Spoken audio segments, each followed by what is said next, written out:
चिखलगाव तरुण भारत समाजाच्या आजच्या बातमीपत्रात आपल्या सर्वांचं स्वागत।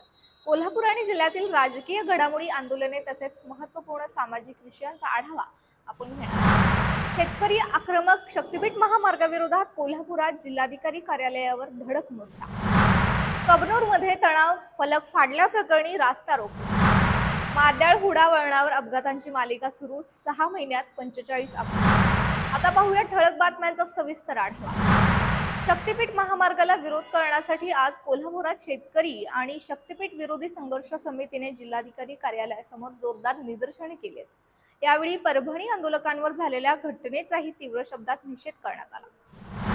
परभणीत महिलांवर अत्याचार करणाऱ्या गृहमंत्र्यांचा धिक्कार असो। अरे या सरकारचं करायचं काय? खाली डोकं वर पाय। या सरकारचं करायचं काय? खाली डोकं वर पाय। शेती वाचवा, देश वाचवा। शक्तीपीठ महामार्ग रद्द झालाच पाहिजे। शक्तीपीठ महामार्ग रद्द झालाच पाहिजे। शेती आमच्या हक्काची नाही कुणाच्या बापाची। इचलकरंजी जवळील कबनूरमध्ये महापुरुषांचा फलक फाडल्याच्या आरोपावरून प्रचंड तणाव निर्माण झालाय।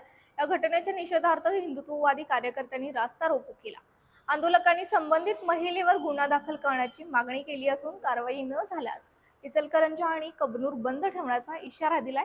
पोलिसांनी सध्या परिसरात मोठा बंदोबस्त तैनात केला आहे। कागल आणि आजरा तालुक्याच्या सीमेवरील माद्याळ हुडा येथील 90 अंशाचं वळण प्रवाशांसाठी मृत्यूचा सापळा ठरतोय।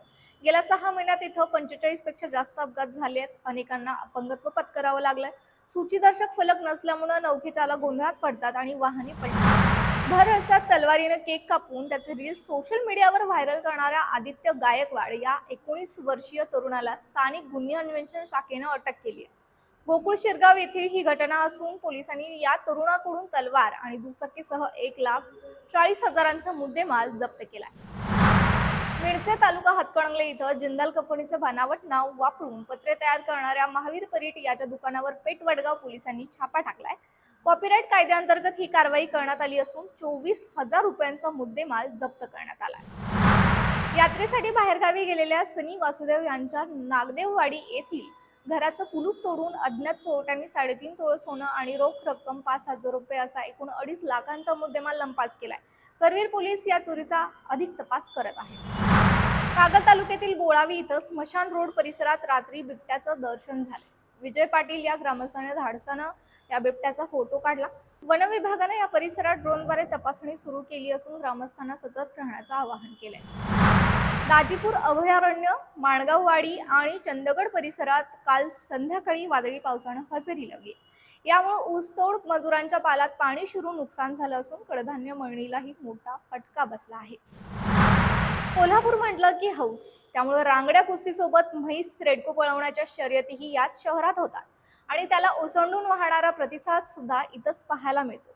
कोल्हापूर आणि रांगडेपणा हे समीकरण म्हैशीच्या शर्यतीत हमखास पाहायला मिळतं। कोल्हापूरची हौस आणि रांगडेपणा पुन्हा एकदा पाहायला मिळालाय। शनिवार पेठेत रविवारी राजेश केसरी रेडको आणि म्हैस शर्यत पार पडली। लाखो रुपयांच्या बक्षिसांसाठी झालेली ही धाव पाहण्यासाठी हजारो शौकीनांनी रस्त्याच्या दुतर्फा गर्दी केली होती।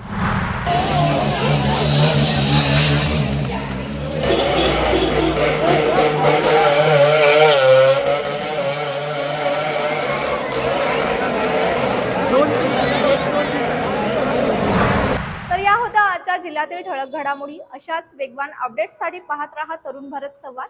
चॅनलला सबस्क्राईब करा आणि बेल आयकॉन दाबायला विसरू नका। पुन्हा भेटूया नव्या बातमीपत्रात। तोपर्यंत नमस्कार।